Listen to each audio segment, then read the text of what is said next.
वेगं जितेन्द्रियं बुद्धिमतां वरिष्ठं वातात्मजं वानरयूथमुख्यं श्रीरामदूतं शरणं प्रपद्ये।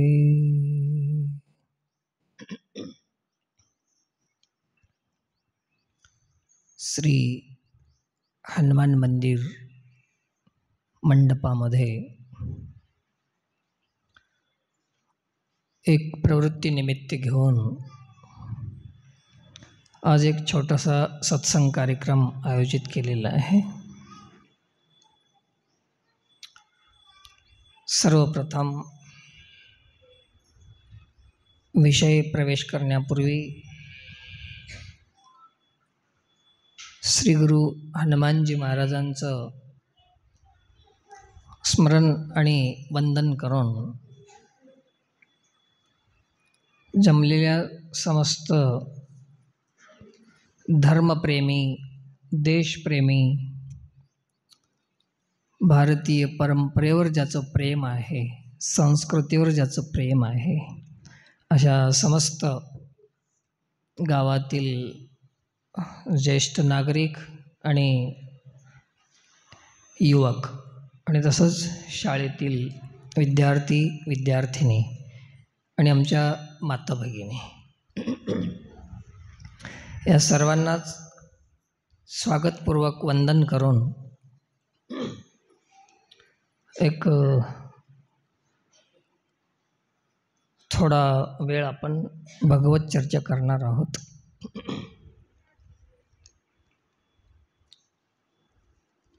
चर्चा अशी आहे की भारतीय परंपरेमध्ये ज्या आलेल्या रूढी आहेत अथवा संस्कृती परंपरा आहे, आजपर्यंत एकाने दुसऱ्याला असं देत देत ज्या परंपरेला सुरक्षित ठेवून आपल्यापर्यंत पोहोचून ज्यांनी दिलं, असे भारतीय समस्त महापुरुषांचं स्मरण करणं आपलं कर्तव्य आहे। महापुरुषांच्या स्मरणामध्ये लाभ काय आहे? अंधारामध्ये जसा दिवा हातात घ्यावा आणि त्याच्या प्रकाशाच्या आधारानं आपण काम करावं, तसं आपल्या परंपरेमध्ये महापुरुषांचा आधार घेतल्याशिवाय आपणालाही परंपरेचं काम पुढे घेऊन जाता येणार नाही। अंधारात जसा दिवा काम करतो तसं आपल्या जीवनामध्ये महापुरुषांचं स्मरण काम करते। त्याला ज्ञानेश्वर महाराजांनी ओवी दिलेली आहे, तैसे हरपले आपणपे पावे, तै संता ते पाहता घेऊसावे, जैसे दिपे दिसे पहावे आपली वस्तू। दिवा लावल्यानंतर आपल्या घरातली वस्तू आपणाला दिसते, तसं महापुरुषांचं स्मरण केलं म्हणजे आपली परंपरा, आपला धर्म आपणाला दिसतो। सध्याच्या काळामध्ये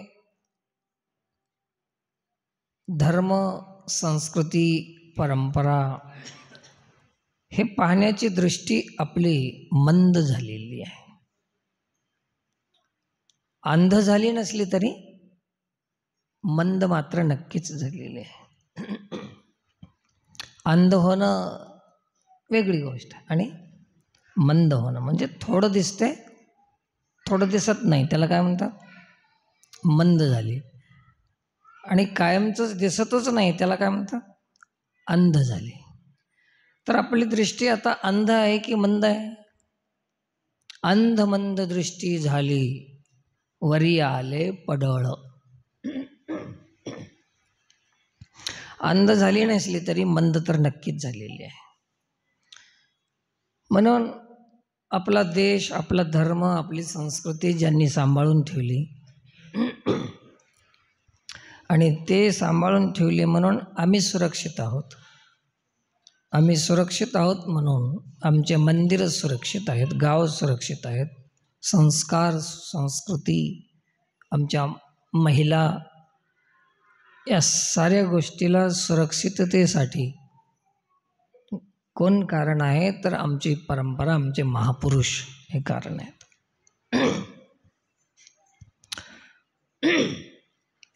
छत्रपती शिवाजी महाराजांनी आपलं जीवन समाजासाठी, देशासाठी, सर्वे जना सुखिनो भवन्तु या उदात्त भावनेनं संपूर्ण जीवन समर्पित केलं त्याने. तर त्यांचं स्मरण करणं, त्यांचं स्मारक गावामध्ये राहणं हे तर गरजेचं आहेच. प्रत्येकाच्या येणाऱ्या पिढीला एक आदर्श डोळ्यासमोर पाहिजे. येणाऱ्या पिढीला आपली परंपरेची जाणीव करून देण्यासाठी अशा स्मारकाची अत्यंत गरज आहे. परंतु मी माझ्या तरुणांना सांगू इच्छितो, लक्ष देऊन ऐका.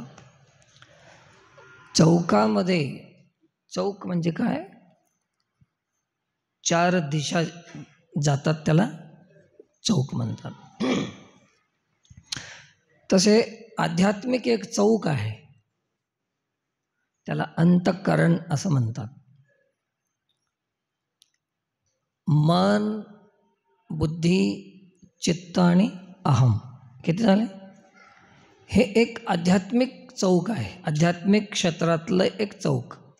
आणि आता आपला भौतिक चौक कोणता हे आपण पाहत होते, जसं आता स्मारक बांधाल होतं. तर हे एक चौक आहे आणि आध्यात्मिक एक चौक आहे. तर चौकामध्ये स्मारक असावं आणि आध्यात्मिक चौकामध्ये, अंतःकरणामध्ये स्मरण असावं छत्रपती शिवरायाचं. एक या भौतिक चौकामध्ये पुतळा असावा आणि आपल्या हृदयरूपी चौकामध्ये विचार बसवावा. आपण पुतळा बाहेरून बसतो, विचार मधून बसतो. बाहेरून पुतळा बसवला आणि मधून जर विचार बसना गेले आपल्यामध्ये, तर त्या पुतळ्याची विटंबना आहे. लक्षात येईल. बाहेरून स्मारक झालं आणि मधून स्मरण होईना गेलं तर त्या स्मारकाची विटंबना आहे. म्हणून माझ्या तरुण मित्रांना मी सांगू इच्छितो की आपण स्मारकाची आणि पुतळ्याची विटंबना होऊ नये, ऐकालात ना, याची काळजी घेणं हे तुमचं कर्तव्य आहे. स्मारकाची आणि पुतळ्याची विटंबना होऊ नये. पुन्हा सांगतो तुम्हाला, स्मारक बाहेर आहे, स्मरण आत असलं पाहिजे. पुतळा बाहेर आहे आणि त्यांचे विचार आपल्या हृदयात असले पाहिजे. हे जर नाही झालं, दोन्ही अंगाने जर सशक्त नाही झालं काम, तर हे काम एका अंगानं कमजोर होईल आणि त्याची विटंबना होईल. आणि सहसा समाजामध्ये होत चाललेलं आहे. पुतळा बसवणं, मंदिरं बांधणं, मूर्त्या स्थापन करणं हे सोपं झालंय हो. कारण हे पैशावर अवलंबून आहे. हे काम 4 पैसे जमा करून करू शकता आपण, मंदिरं बांधणं हे सगळं. परंतु जे विचार आहेत शिवरायांचे, पुतळा पैशानं मिळेल, स्मारक पैशानं निर्माण करता येईल, पण शिवरायांचे विचार पैशानं मिळतील सर? किती रुपये दिले तर विचार मिळतात? कोण्या दुकानात मिळतात? विचार घेण्यासाठी आपणाला आध्यात्मिक क्षेत्रामध्ये यावं लागेल. आणि विचार घेण्यासाठी भावाची गरज आहे, चित्ताची गरज आहे. आता एक लक्षात घ्या,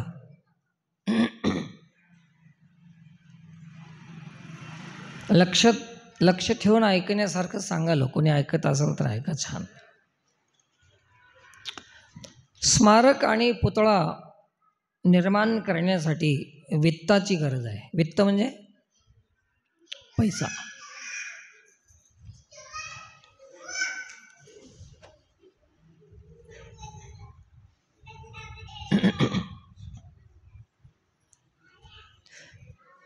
आहेत का कोणी त्यांना सांभाळणार?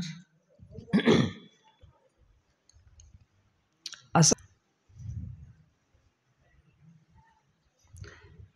तर बाहेरून पुतळा निर्माण करायचा आहे, स्मारक निर्माण करायचं आहे, त्याला वित्ताची गरज आहे.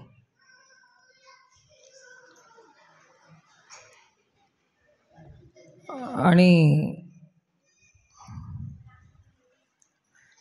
महाराजांचे विचार घ्यायचे आहेत, महाराजांचं स्मरण घ्यायचं आहे, याला चित्ताची गरज आहे.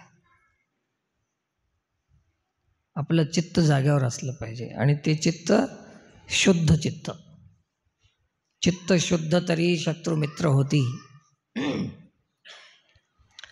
बाहेरच्या कामासाठी वित्ताची गरज आहे.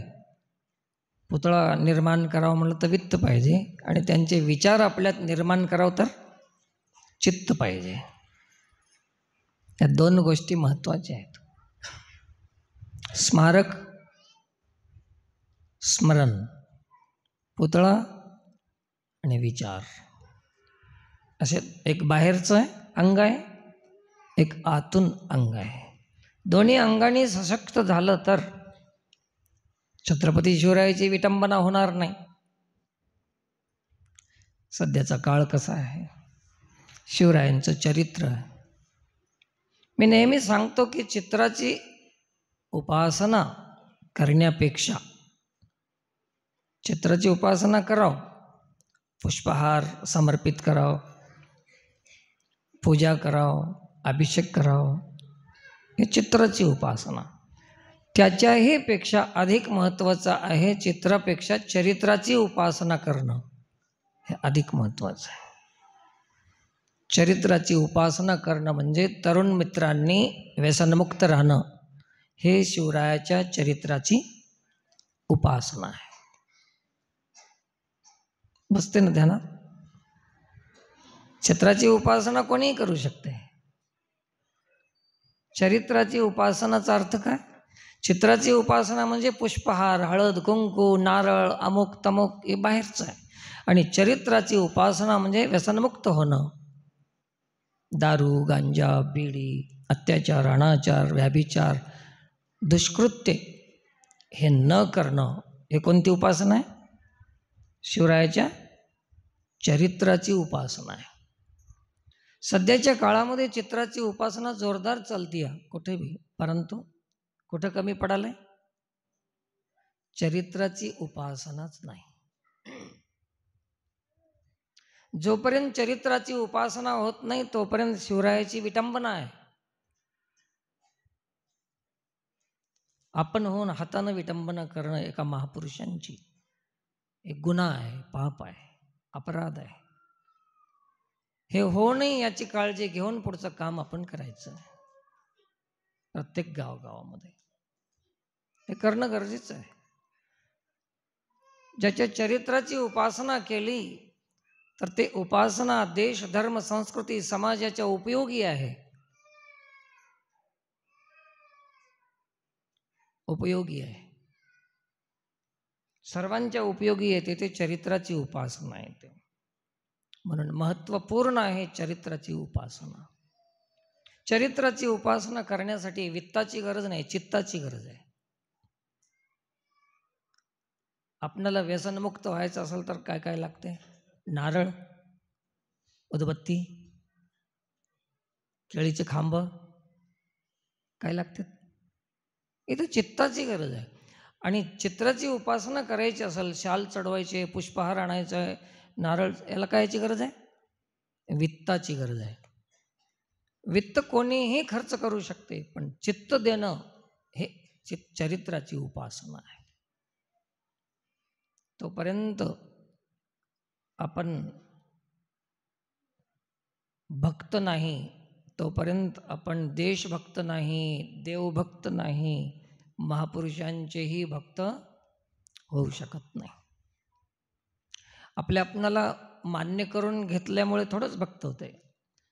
या गोष्टी आपल्या जीवनामध्ये आल्या तरच ते भक्ती होऊ शकते. तर अशी ही भक्ती आहे, अशी उपासना आहे. भले कोणी सांगून देईल की गावागावामध्ये शिवरायाचे पुतळे उभा करा, स्मारक तयार करा, असं करा, हिंदू धर्माचं हे सगळं सांगतील, पण ह्या सांगण्याची हिंमत कोणाची नाही. आणि हे सांगायला गेलं तर पोरं कोणी ऐकणार बी नाहीत. खरं कोण सांगणार आहे आपणाला? लावून देतील गावामध्ये, वाढ करतील, त्याची विकास करतील, परंतु विकासाच्या मागे बी विनाशाचाच प्रकार असेल तर त्या महापुरुषांची विटंबना करण्यापेक्षा न केलेलं चांगलं आहे. पुढे जाऊन भविष्यामध्ये शिवजयंती साजरी केली जाते. कशानं साजरी होती मित्रांनो? चरित्रानं की उधळा केल्यानं? पैसा उधळल्यानं साजरी होते का चरित्र? आपल्या जीवनामध्ये चरित्राची उपासना करा.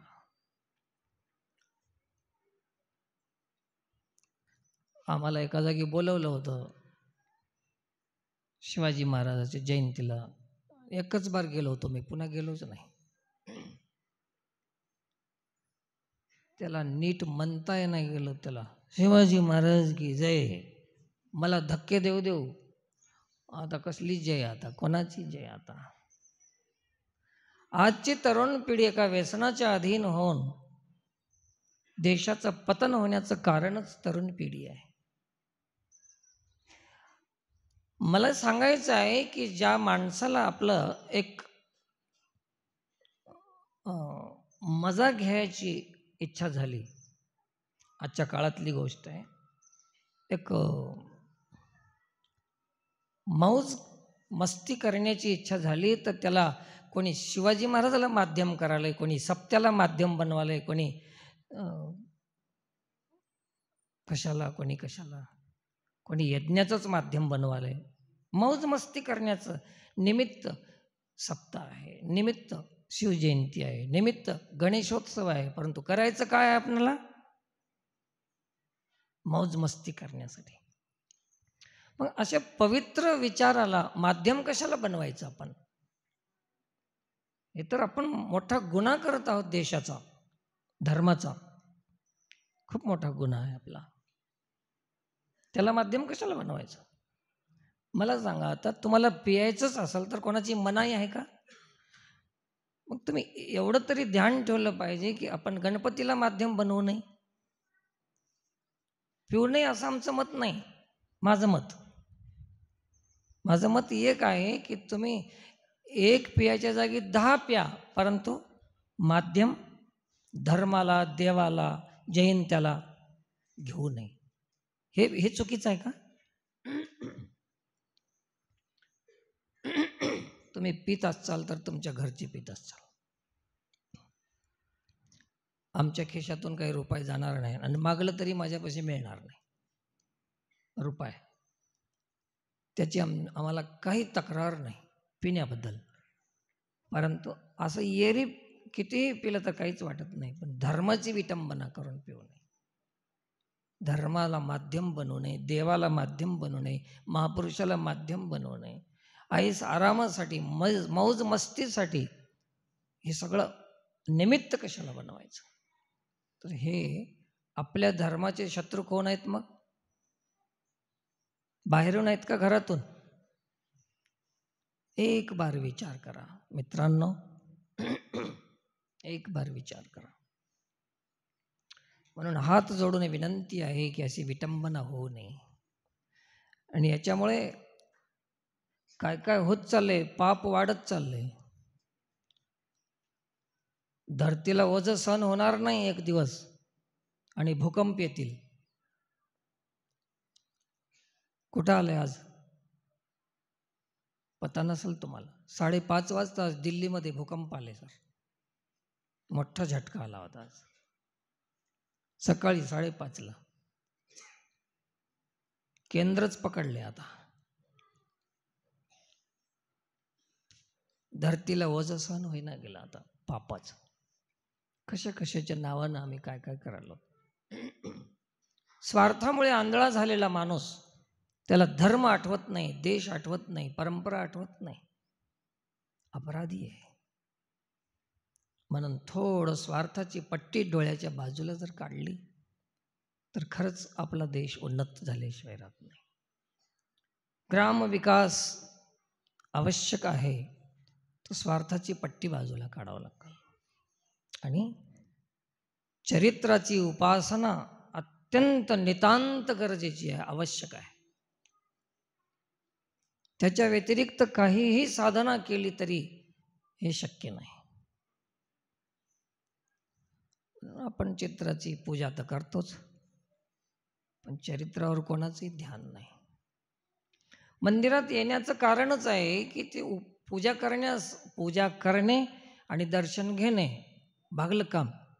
एवढ्यासाठी नाही की तिथं आल्यानंतर पूजा तर आपण ते पूजनीय आहेत म्हणून पूजा करतो, वंदनीय आहेत म्हणून वंदन करतो, हे तर ठीकच आहे, आपली परंपरा आहे. परंतु एवढ्यावर भागत नाही.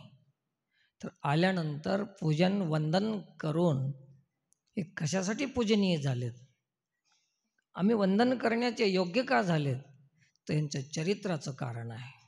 हे चरित्राचं स्मरण करण्यासाठी स्मारक आहे. शिवरायाचं स्मारक कशासाठी आहे?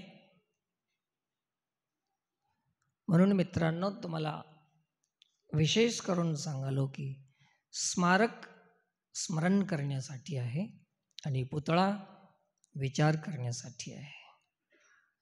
तो स्मारक पुतळा चौकात राहू द्या आणि विचार हृदयात राहू द्या, तर महापुरुषांची विटंबना होणार नाही. असं आता गरज आहे काळाची. तुम्ही खूप छान करायला, त्याच्याबद्दल आनंद आहे, मला प्रसन्नता व्यक्त करतो. तरुणांची चेतना जागृत होणं आता काळाची गरज आहे, याच्यात काही अनावश्यक काहीच नाही. परंतु उद्या विटंबना होणार नाही याची चिंता तुम्ही करायला पाहिजे, काळजी घ्यायला पाहिजे. तर हे शिवरायाचं आपल्या इथं होत चाललेलं आहे. देवी देवतेचं स्मरण, आठवण स्मरण हे करणं गरजेचं आहेच. जास्त वेळ न घेता कमीत कमी आपण सहज एक आज भूमिपूजनाचं निमित्त घेऊन आपण आलेले आहोत. सर्वांना 2 गोष्टी सांगण्याचा प्रयत्न केला. जे काही मी सांगितलं त्याच्यावर थोडंसं लक्ष द्या आणि होता होईल तेवढं आपल्या जे शक्य आहे ते श्रमदानातून काम करायचं आहे तरुणांनी. कसं करायचं आहे? श्रमदान. गावचा पैसा वाचवा, गावाचा विकासासाठी लावा पैसा, आहे की नाही? तसं आपल्या तालुक्यामध्ये आता नंबर 1चं काम चालू आहे विकासाचं. मंदिर